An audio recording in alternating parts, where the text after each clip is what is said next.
Today we will discuss about laser. First of all, we will know who has constructed the laser and what it means. Laser stands for light amplification by stimulated emission of radiation. It means light will be amplified by the process of stimulated emission.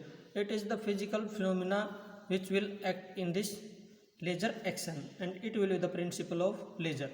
First laser was constructed by T. Maman in 1960. It was the most significant development of 20th century. Helium neon and ruby laser was the first two lasers developed in 1960. Now other properties of laser are wavelength range. Its wavelength range will be from ultraviolet to radio frequency range. Its power will vary from few megawatt to few milliwatt to megawatt, and types of mode will be two. It can act in continuous wave mode or pulse wave mode.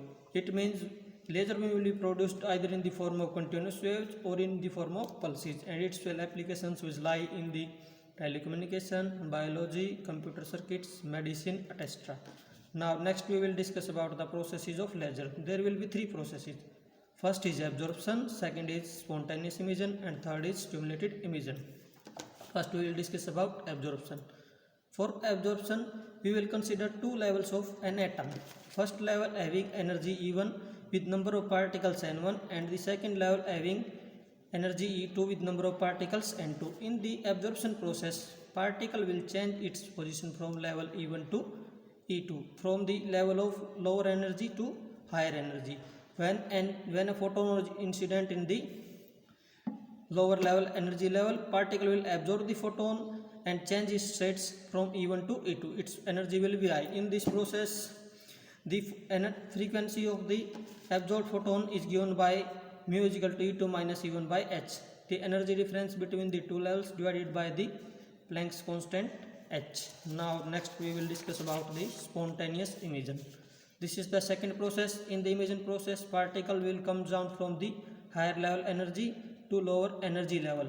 Whenever there is a vacant space in the ground level or lower energy level, particle itself comes down to the lower level, and in this process it will emit a photon whose energy will be equal to h equal to E2 minus E1, and its frequency will be E2 minus E1 by h. This is the process of spontaneous emission because it will take place itself. Now second process is stimulated emission because it will be a forced emission. Particle will change its position from E1 to E2. After going to E2, it will itself comes down to the lower level. It will comes down on a other level which will be in between E1 and E2. It is called the metastable energy state. Its time period is more than other levels, so particle will stay for some time here. Whenever the particle stays here, we will incident a photon on this, and this will force the particle to come down to lower level. In this process, two photons will be emitted, and both the photons emitted will have same phase, same direction, and it will be stimulated. That's why it is called the stimulated process. The photons of same frequency phase are emitted, so the laser beam is highly intense, coherent, and monochromatic.